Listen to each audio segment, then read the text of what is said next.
जी, तो नेक्स्ट है हमारे पास एनर्जी फ्रॉम बायोमास। बायोमास जो है इसको हम सोर्स ऑफ रीन्यूएबल एनर्जी कह सकते हैं। रीन्यूएबल एनर्जी से मुराद ये है कि बायोमास में से कुछ प्रोसेसेस करवाकर हम यूजेबल एनर्जी हासिल कर सकते हैं जिसको हम यूज कर सकें। अब बायोमास में क्या कुछ आता है? बायोमास में सारे ऑर्गेनिक मटेरियल्स आते हैं, जैसे ट्रीज वगैरह, प्लांट्स, क्रॉप्स की जो बाकियात होती हैं, क्रॉप्स रेजिड्यू। इसके अलावा हमारे पास एनिमल का जो वेस्ट होता है, एनिमल डंग जिसे हम बोल सकते हैं। इसके अलावा हमारे सीवरेज या सैनिटरी से जो गार्बेज वगैरह जो पानी के थ्रू गंद बला निकलता है, ये सारा बायोमास का हिस्सा है, यानी इसको हम बायोमास कह सकते हैं। अब बायोमास में जिस तरह मैंने अभी बताया, कुछ लिक्विड फॉर्म में मटेरियल्स हैं, कुछ सॉलिड फॉर्म में मटेरियल्स हैं। बायोमास से एनर्जी हासिल करने के टोटल 2 मेथड्स हैं जो यहाँ पर हम डिस्कस करेंगे, जिनमें से पहला है डायरेक्ट कंबस्शन और दूसरा है फर्मेंटेशन। जो डायरेक्ट कंबस्शन वाला मेथड है ये मैं थोड़ी देर बाद डिस्कस करूंगा। अभी मतलब इस डिस्कशन से अगली डिस्कशन मेरी वही होगी, लेकिन ये बात याद रखें कि डायरेक्ट कंबस्शन मोस्टली हम ऐसे बायोमास मटेरियल की करवाते हैं जो सॉलिड फॉर्म में हमारे पास अवेलेबल होते हैं। तो ये तब जाके मैं आपको डिस्कस करूंगा आपके सामने। अभी फिलहाल हम बात करने लगे हैं फर्मेंटेशन की। तो फर्मेंटेशन क्या है? फर्मेंटेशन आसान अल्फाज में अगर मैं आपको नॉर्मल आपकी लेमैन लैंग्वेज में समझाऊं तो फर्मेंटेशन का मतलब ये है कि हम बायोमास को गलने सड़ने के लिए छोड़ दें और खुद ब खुद उसके अंदर डिसइंटीग्रेशन हो, डिग्रेडेशन हो और वो गल सड़ जाए। उसके बाद उसके अंदर से हम इथानॉल यानी इथाइल अल्कोहल, जो गैसोलीन यानी फ्यूल की रिप्लेसमेंट के तौर पे यूज़ की जा सकती है। इसके अलावा हम नेचुरल गैस जिसे बोलते हैं, जिसे हम अपने पाकिस्तान में सुई गैस भी बोलते हैं, मीथेन गैस हम इसे कह सकते हैं, इसको भी हासिल किया जा सकता है। तो पहले फर्मेंटेशन का मैं दूसरा जो पहले वाला मेथड है जो मैंने अभी थोड़ी देर पहले आपको बताया वो मैं डिस्कस करने लगा हूँ।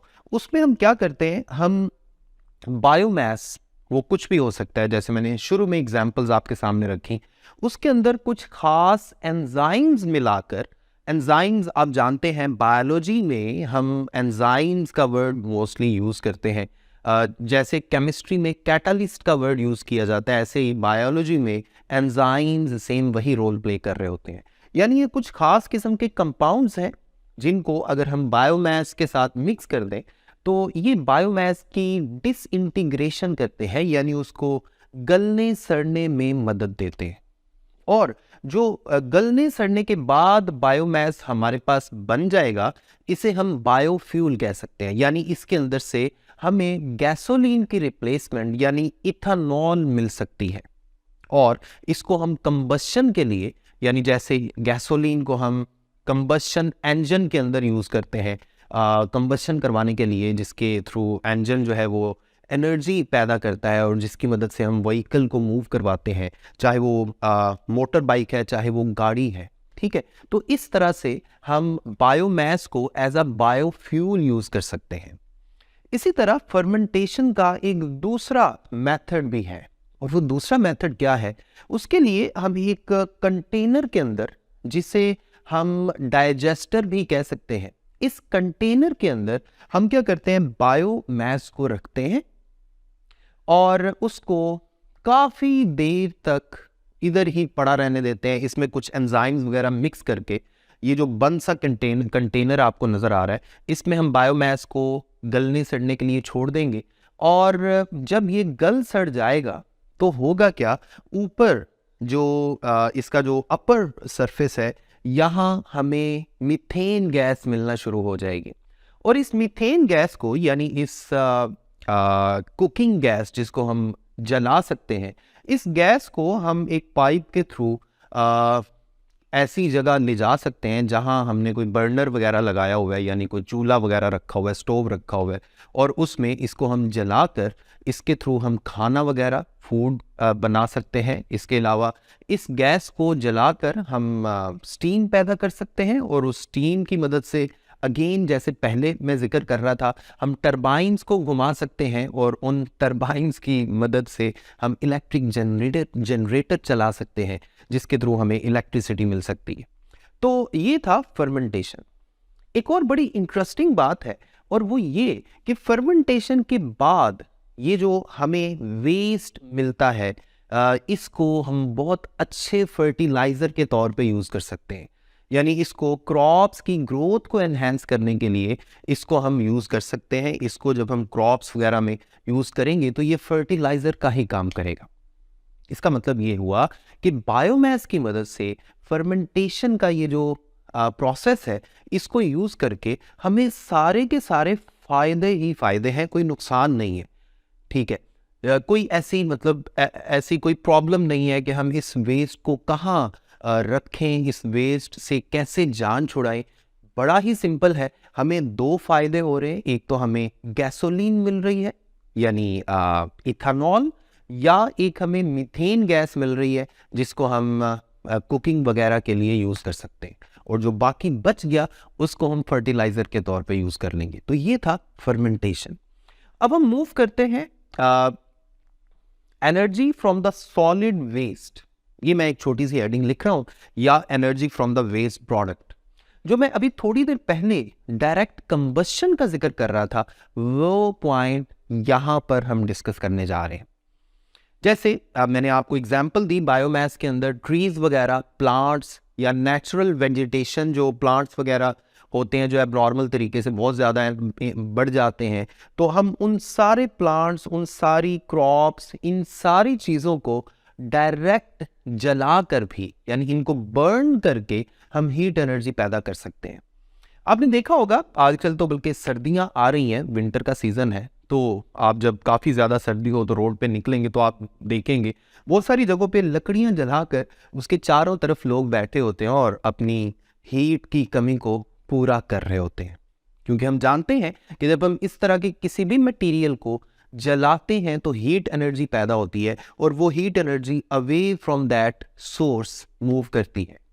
और इसी हीट एनर्जी को यूज़ करके हम अगर पानी को गर्म करें तो वो पानी स्टीम में कन्वर्ट किया जा सकता है, और उसी स्टीम की मदद से हम क्या कर सकते हैं, अगेन हम उस स्टीम की मदद से टरबाइंस को चला सकते हैं, और उन टरबाइंस की का कनेक्शन अगर जनरेटर की कॉइल के साथ कर दिया जाए तो कॉइल की मदद से हमें क्या मिलेगा, इलेक्ट्रिक एनर्जी। तो ये था energy from the waste product, जिसमें हमने डायरेक्ट कंबशन का जिक्र किया। नेक्स्ट हमारे पास आ जाता है जियोथर्मल एनर्जी। जियोथर्मल एनर्जी, इसके नाम से हमें समझ आ रही है कि ये वो वाली एनर्जी है जो हमें अर्थ के अंदर से मिलती है। ये तो हम सब जानते हैं कि अर्थ का इंटीरियर बहुत ज्यादा हॉट है। उसकी रीजंस में से सबसे पहली रीजन है radio active decay. Radio active decay का मतलब क्या है, ये समझाने के लिए हमें अर्थ के थोड़ा अंदर जाना पड़ेगा। अर्थ के अंदर कुछ ऐसे एलिमेंट्स मौजूद होते हैं अर्थ के इंटीरियर में, जिनके अंदर से, यानी जिनके न्यूक्लियाई के अंदर से मुसलसल रेडिएशंस निकलती रहती हैं, और ये रेडिएशंस बहुत ज्यादा एनर्जेटिक होती हैं। इस प्रोसेस को बोलते हैं रेडियो एक्टिव डिके। यानी अर्थ के इंटीरियर में रेडियो एक्टिव डिके की वजह से जो अर्थ के अंदर रॉक्स हैं, जो चट्टानें वगैरह हैं, वो बहुत ज्यादा हीट अप हो जाती हैं। ये तो थी एक रीजन। दूसरी रीजन है जिसकी हेडिंग में लिख सकता हूं residual heat of the earth. Residual से मुराद ये है कि जो बची कुची हीट है, मतलब जो रेडियो एक्टिव डिके के अलावा किसी वजह से पैदा हो रही। मोस्टली कुछ खास एरियाज में अर्थ के अंदर रॉक्स जो हैं वो या तो मोल्टन स्टेट में होती हैं, यानी मेल्टेड फॉर्म में होती हैं, या पार्टली मोल्टेड होती हैं, यानी थोड़ी बहुत मेल्ट हुई होती हैं। उसकी रीज़न क्या है कि वो काफ़ी ज़्यादा हॉट होती हैं। तकरीबन अर्थ के उन एरियाज़ की जिनकी मैं बात कर रहा हूँ, वहाँ पे अर्थ के सरफेस से तकरीबन 10 किलोमीटर डीप अगर हम जाएं तो हमें इस तरह की रॉक्स मिलती हैं, और इन रॉक्स की वजह से उस रीजन का जो टेम्परेचर है वो 200 डिग्री सेल्सियस तक भी पहुंच जाता है। इन रीजंस में से तीसरी रीजन है हमारे पास compression of material. Compression of material से क्या मुराद है, यानी फर्ज कर लें यहाँ पे काफ़ी सारे प्लांट्स हैं और ये प्लांट्स जो हैं ये डेड हो चुके हैं। हमने क्या किया, हमने एक गड्ढा खोदा और सबको, सारे प्लांट्स को, सारे इनके वेस्ट मटेरियल को हमने गड्ढे के अंदर डंक कर दिया और ऊपर से उसको फिल कर दिया, भर दिया। अब ये मुसलसल कंप्रेशन के अंदर रहते हुए मुसलसल इसके अंदर डिसइंटीग्रेशन होती जाएगी, मुसलसल ये गल सड़ जाएंगे और ये एक हीट का रेजर्वायर बन जाएंगे फाइनली। ये है compression of material. Compression of material की वजह से भी, क्योंकि अर्थ के अंदर बहुत सारे ऐसी रीजन्स हैं जिनमें मुख्तलिफ मटेरियल्स जो हैं वो कंप्रेस्ड स्टेट में मौजूद है और उनकी कंप्रेस्ड स्टेट में रहने की वजह से वो हीट का रेजर्वायर बन गए हैं और उनके अंदर से भी हीट एनर्जी बाहर निकलती रहती है। तो ये तो थी 3 रीजंस। अब मैं समराइज करने लगा हूं कि अर्थ के अंदर जो एनर्जी है वो कैसे कैसे बिहेव करती है। अभी तो हमने इसकी रीजंस देखी, 3 रीजंस देखी, अब हम उसका बिहेवियर देखेंगे।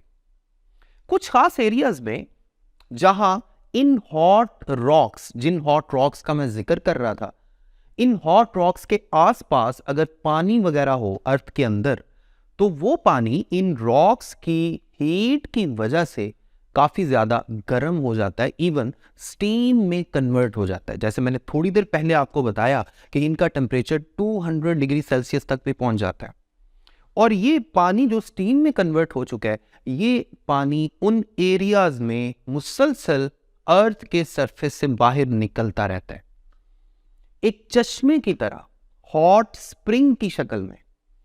इसको गेजर भी कहते हैं और ये आप समझ लें कि इसको हॉट वेंट भी कहा जा सकता है। मुख्तलिफ टर्म्स हम इनके लिए यूज करते हैं।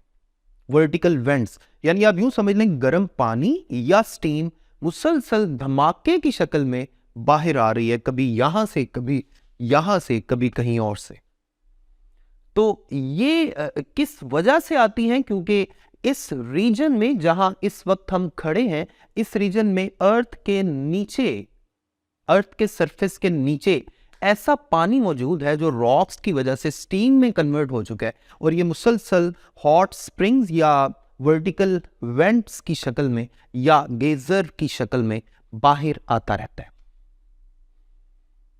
लेकिन अगर ऐसे एरियाज जहां हॉट रॉक्स तो मौजूद है, वहां पानी मौजूद नहीं है, तो हम इन हॉट रॉक्स की एनर्जी को यूज कर सकते हैं। किस तरह? हम क्या करते हैं, हम एक ऊपर एक कंस्ट्रक्शन करते हैं, जैसे यहां आपको नजर आ रही है, एक पानी का पाइप, एक जो पाइप है वो हम अंदर भेजेंगे, वहां से हम ठंडा पानी भेजेंगे अर्थ के उस सरफेस तक जहां हॉट रॉक्स मौजूद है। वहां से ये पानी जो है हीट एनर्जी की वजह से रॉक्स से हीट एनर्जी लेकर स्टीम में कन्वर्ट होगा और वो वापस स्टीम की शक्ल में वापस हमें मिल जाएगा।